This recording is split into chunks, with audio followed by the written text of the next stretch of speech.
right, well, it's 7 o'clock. For those of you who don't know me, I'm Cheryl Stanton. I'm the superintendent. This is our new director of business, Adam Tarquini. And welcome. Thank you. This is our very first public forum, which is different than a public hearing. And just to give you an idea, tonight really is about getting your input into the budget.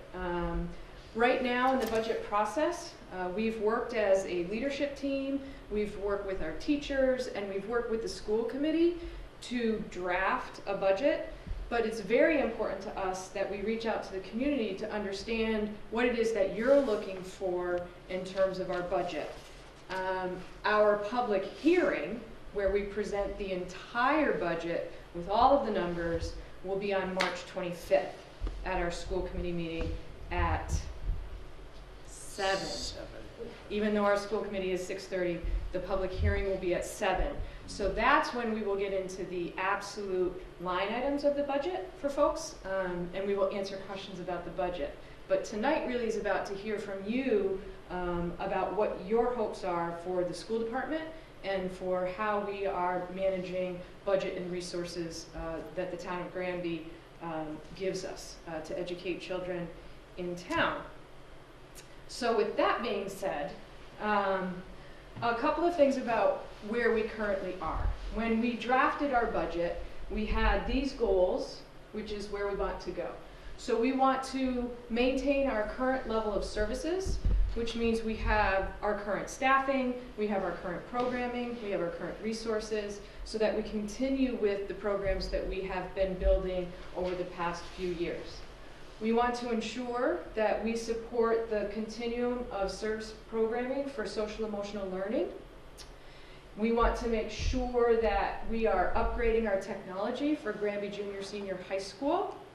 We want to make sure that we're providing support to central office so that we are integrating technology effectively. And we want to make sure that we are supporting curriculum development throughout the district. So that's really, in a nutshell, where we want to go. But I wanted to go over with you this poster that talks about why is it that we're making these decisions about where we want to go. So this is our strategic plan for the district in a poster. You'll see them throughout the school. You might see them in the library. Hopefully you're seeing them at the senior center. And really it talks about 4 goals that we have for the Granby Public Schools for the years 2019 through 2022. This was a group of people from the community, teachers, administrators, who got together and thought about what's the best way to move the Granby Public Schools forward. And we came up with these 4 goals. One is to offer innovative and continuous learning experiences. The second is to celebrate successes and engage the community. The third is focus on social, emotional, and physical well-being. And the fourth is provide resources to sustain an enriching learning environment. And beneath each of those, you can see there are more specific goals for each of them.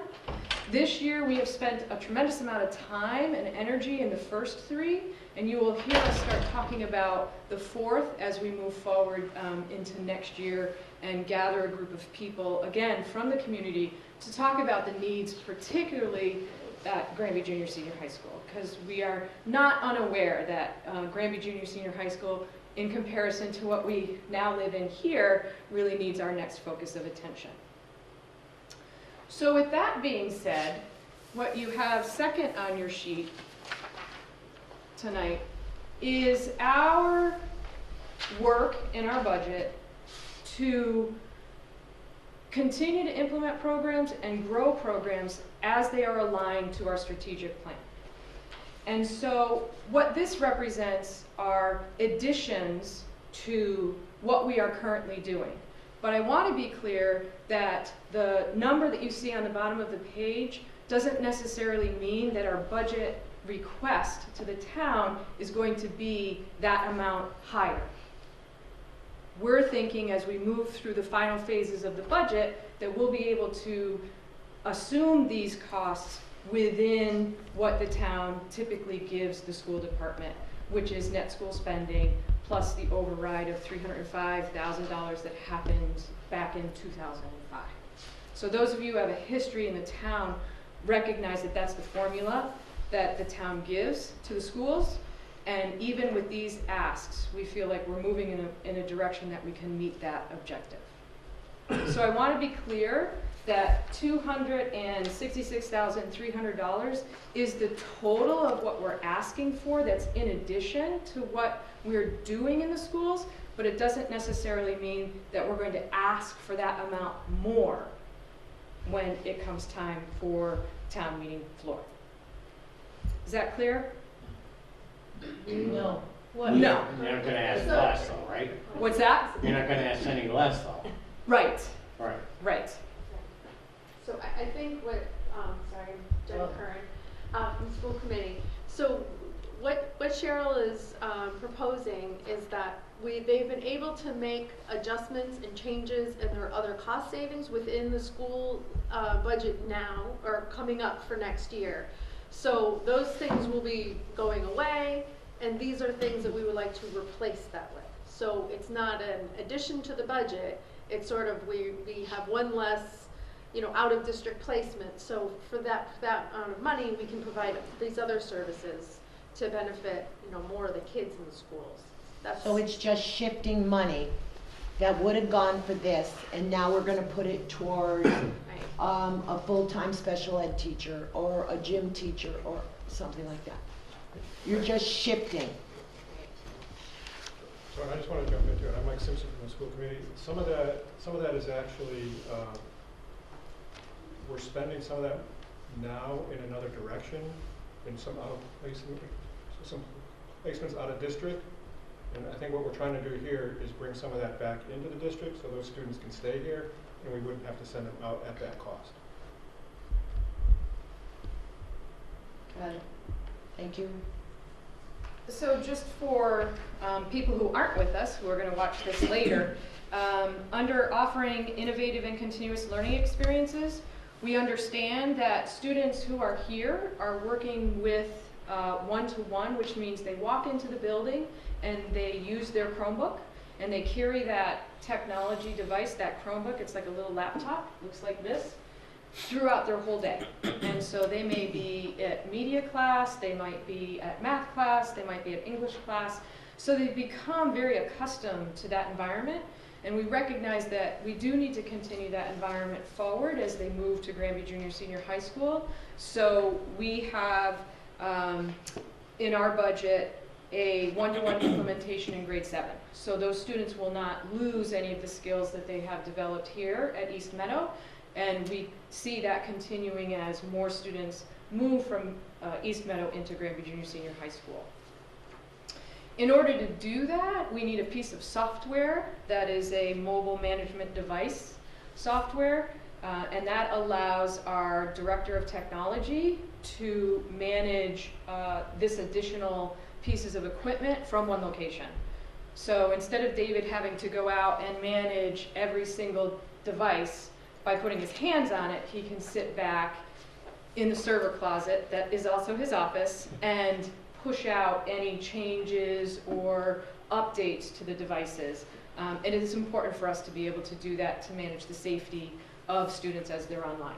So would this become more of a web-based product? Right, so Chromebooks really are a web-based tool. They really allow students to access the internet, to access their Google Classroom, to access their Google Docs, and this is the software that allows us to manage that. In addition, we are in need of replacing our computer science lab computers at Granby Junior Senior High School. We are offering AP computer science. Students are developing apps. In order to do that, along with our CAD software, those computers need to be updated. And in addition, we're running Windows 7, and we need to convert to Windows 10, particularly in that lab. So that is that request. And then one of the things that we're doing is converting donated laptops to us to Chromebooks. And so we receive donations from other government agencies, And once those come in, often we don't need them as laptops. We don't need that kind of power, and we don't need that kind of memory. What we need them to be are Chromebooks. And there's a piece of software that allows us to do that. And so we're going to convert donated laptops into Chromebooks. So while there's a cost, it's a cost savings overall. So in terms of goal, so any questions about goal number 1 and what we're thinking about? Do the children take these Chromebooks home with them? They do not. No, they do not. That requires a higher level of security on our network in the East Meadow and at Granby Junior Senior High School. And we felt that if students had one-to-one learning environment in school, that would be sufficient in developing their digital literacy skills. But it is something that we have a report from a consultant that came in and worked with us over the past month. It is a direction that we may have to consider if we expect students to be learning 100% of the time in a digital environment. So we're thinking about it. We're not sure if we're going to move in that direction yet or not. So they should, if this is web-based, they should be able to go to another computer Yes. and get in Right. without having to take that home. Exactly, and that's part of the conversation. I think equity for students, do all of our students have access? Do only some of our students have access? How can we manage that? How can we help families that may not have internet? And so that's part of the discussion at the leadership level about how we're going to ensure that every student has access once they get home, if they're not taking a school device with them. Any other questions on 1? Have books been phased out? Not yet, and I'm an English teacher, so I hope never. As you can see, we brought the 2 collections of the library together. We're currently cataloging West Street to match the East Meadow catalog system, but you know, I don't see books ever 100% leaving. I might be old school, but I like to turn a page, and I think there are kids who still enjoy picture books and pop-up books and all the kinds of books that really create a different experience than online for students or digital text. So I don't know. I hope not. It's an art form. Any other questions on 1? No? So before I go forward, are there any thoughts that you have about number 1, our goal of providing innovative and continuous learning experiences for students? Ideas that you have that we maybe should be thinking about as we build and finalize our budget?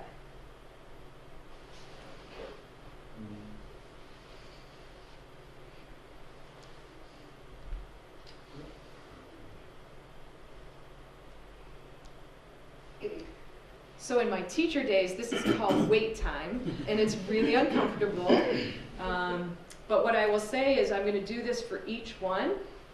So as we get to the end, if you want to go back and say, oh, I had this great thought about the first one or the second one, we'll do that, okay? All right. So for number 2, one of the things that the Strategic Planning Committee recognized is that we have to do a better job reaching out to the community. So how many of you are here because you got the all-town all-call on the phone? Yay, it worked! So that's one of our goals, is to use what we have, but also create other ways to communicate and engage with the community. So I'm so happy you're here, because we recognize that we have difficulty reaching everyone in the community. When I send an all-call, or the principals send an all-call, we get families. And so it's really important to us in the school department and the school committee that we begin to bridge out further into the community. So with that being said, we do have some resources in the budget allocated to our millennials who are doing a lot of their learning about school and learning about the town on their phones. So that resource represents the school department developing an app So our millennial parents who are on their phones can have an app. Anybody actually, you can all have it. I'm not discriminating against anybody who might not have a cell phone or have a cell phone, but it's an app that will immediately notify anyone who has the app on their phone about the important events that are happening in the district. So it's important that we do that. It's also important, and we've received feedback that our website is not as information rich as people would like it to be. So also in that line is an investment in upgrading the website, making sure that we have a system for keeping it current, and basically committing some resources to this idea of engaging with the community. Any questions on number 2? Any thoughts or ideas on number 2?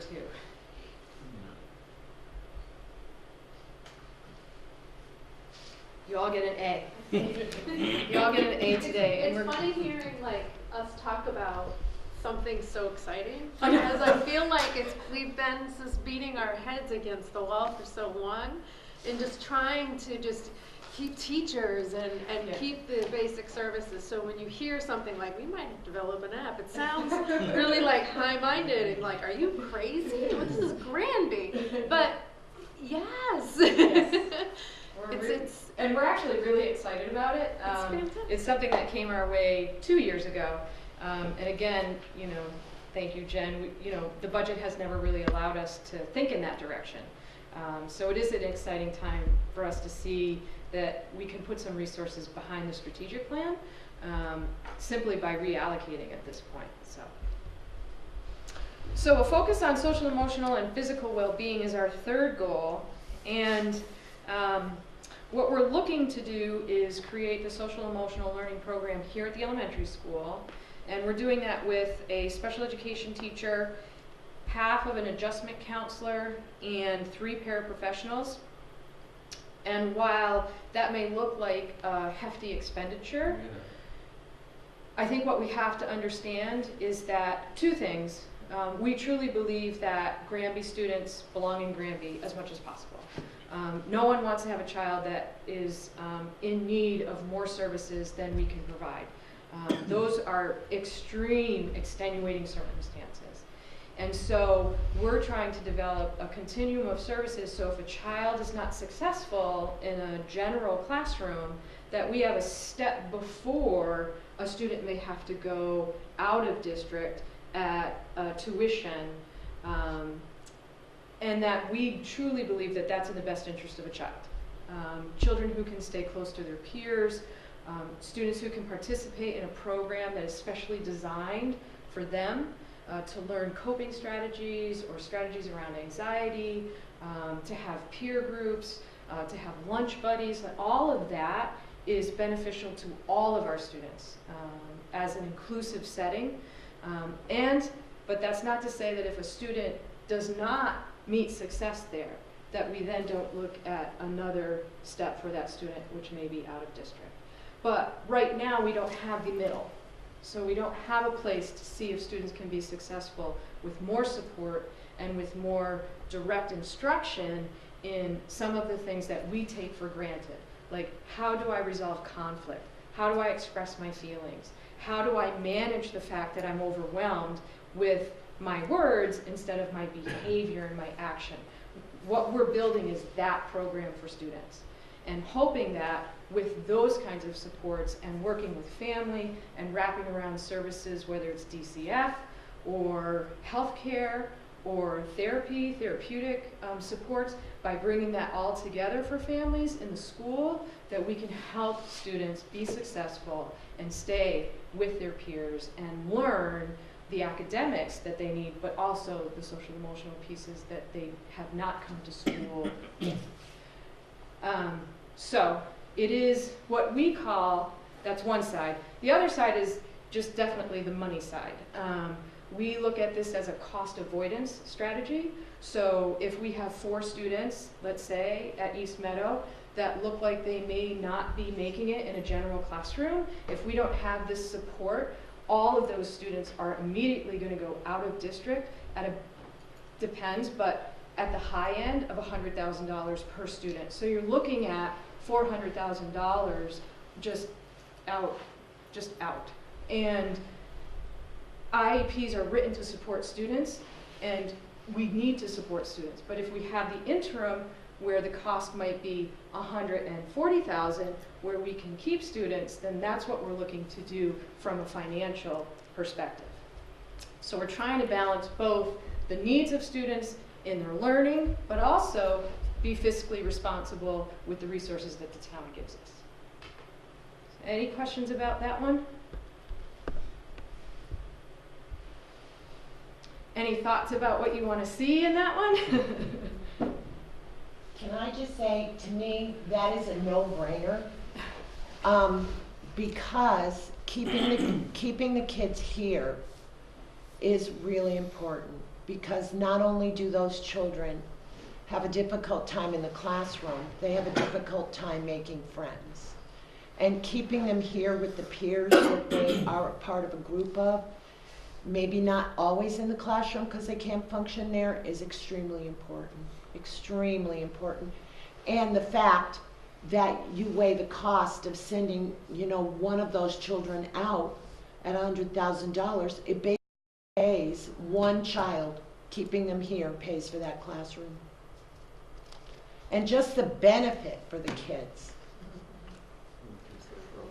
And it's repeating a program that already exists in the junior senior high school over at East Meadow. So we have a model that's already working, that's in place, that's been very, very successful, and has already saved the town a significant amount of money. Additionally, the district has been contacted from other school districts who could conceivably tuition in their students. So now we can be on the receiving end of an out-of-district placement. Now that's not a reason to build a program like this, but knowing that that opportunity exists and that we already have interest from other districts is very encouraging. I've shared this pretty publicly before. I have a child who's in the social emotional learning program in the junior senior high school. And I've, as a parent and a school committee member, have seen both sides of this at work, and benefiting not just my student, my son, but so many others in incredible ways. From having a little boy who was extremely depressed and hated school to now thinking he's gonna, run the district himself, because he's just, it's incredible, and it's the best part of what public education is. My son would never be accepted in a charter school or a private school. They just wouldn't educate him. So these kids need these public schools for these kinds of services. And as a taxpayer in town, if we're gonna be providing that level of education to all of our kids, I mean, that to me is just amazing. It's wonderful. It's a great program. And I think one of the things that we've recognized with the program at Granby Junior Senior High School is what it allows us to model as our values, that everyone belongs. And we've created integrated after-school programs. We have a social club, and we have integrated basketball. We have Special Olympics that we run, and we're very proud, and our students are proud of that inclusiveness that they have. Our students learn to support each other. They learn to learn from each other. They learn, I think, in Granby more than anywhere, what it means to be a good friend, and that although bullying can be part, certainly, of any culture or school, we don't tolerate that here. And we don't tolerate it because we're including as many as we can in our learning environment. And we go out of our way, above and beyond, to make sure that our students are included. And if it's not in a mainstream or general classroom, it's through lunch bunch, it's through social skills groups, and it's through these types of programs that we include our students. So we're excited about that, and we're very proud of that. It's something that the school committee started before I was even here. And actually one of the things that I looked at and said, this is a place that I want to be a part of, because they are committed to developing not only the academic side of students, but that social emotional side, which is so important.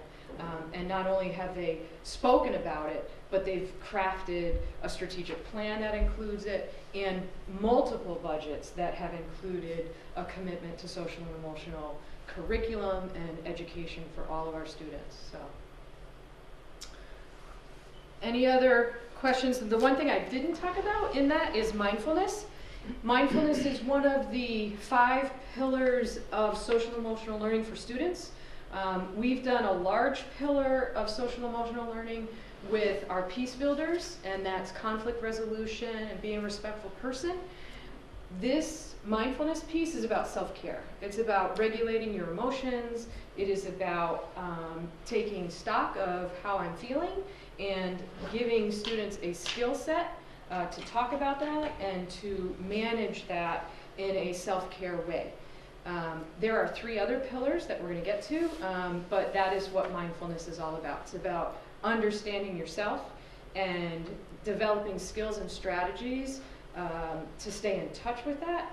One of the things we find in our research when we ask students who are our highest performing students often are the students that are the most anxious and the most depressed. And we would never know it because they are so high performing and they're sitting in classrooms and they're raising their hands and they're completing all their work, but in reality, it's taking a huge toll on who they are and how they feel.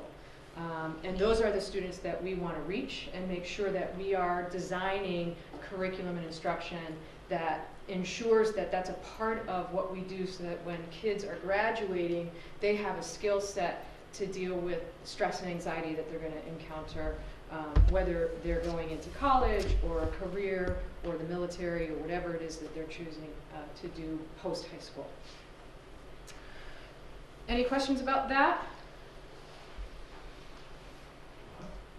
You're all welcome to attend that if you want. We practice breathing and all kinds of cool stuff. There's a singing bowl, it's amazing. But anyway, and then lastly, number 4 for us is provide proper resources to sustain best possible learning environment. And so for that, we are currently implementing an assessment system which will give teachers information not about where students are compared to grade level. It's actually going to let teachers know with each and every student in every classroom every day. It's going to let us know our students growing. So that's much different than are my students meeting a grade level expectation. I want to make sure that if I have a 4th grader who's reading at the 6th grade, that that student is making growth. And that's much different, and so that's what this assessment system is all about. We've started it here at East Meadow, and we're going to continue it at Granby Junior Senior High School in grades 7 and 8. So that's that request. And then we just have some management requests, and that is to upgrade administrative computers. Again, we're running Windows 7. We have to convert to Windows 10.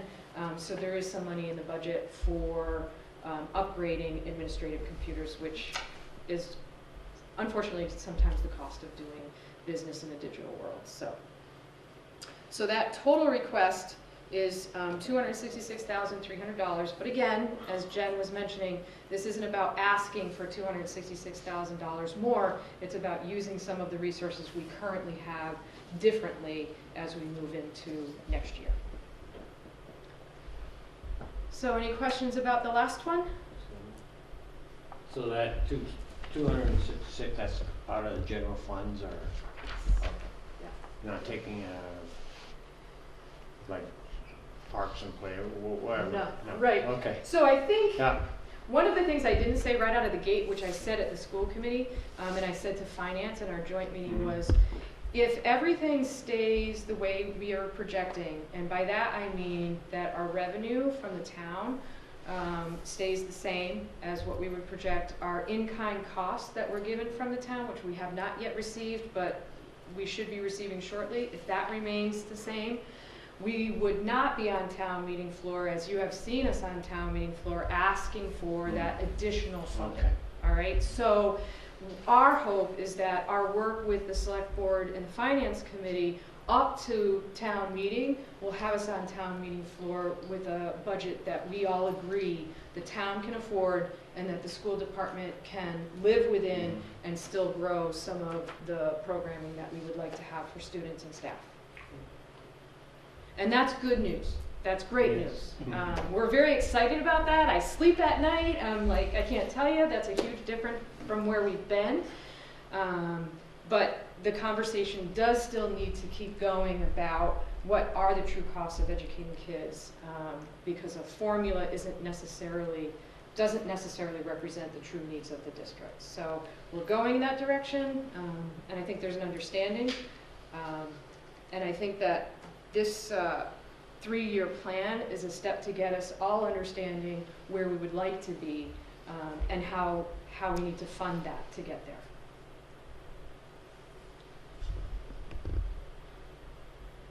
So any other questions? So if anyone is interested, at our next school committee meeting on March 11th, we will actually be presenting the budget. And that will include our line items. It will include the entirety of our budget. So it will include all the numbers, what our ask is at this point. And then on the 25th, we will have our public hearing. So on the 11th, the school committee is going to give us some insight into their thoughts on the budget. If you don't want to say anything here, but you want to email me, feel free, your thoughts about what you heard tonight. If there are things you'd like to see in the budget that you don't see right here, ideas you have, then I can bring that to the school committee and we can have that discussion as well. But by the 25th, we will have a budget hearing, and then we will finalize the budget and move forward with the town.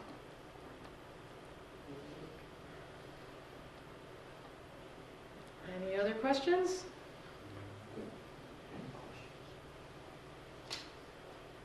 I saw a lot of writing. Okay. All right, well, thank you very much. I'm so glad that the all-town, all-call went out and that we've gotten the public, because it's very hard to get you all in here. And I will work with Chris again to make sure that we get that out to everybody for the 25th, which is the hearing. So, all right, thank you. This is awesome.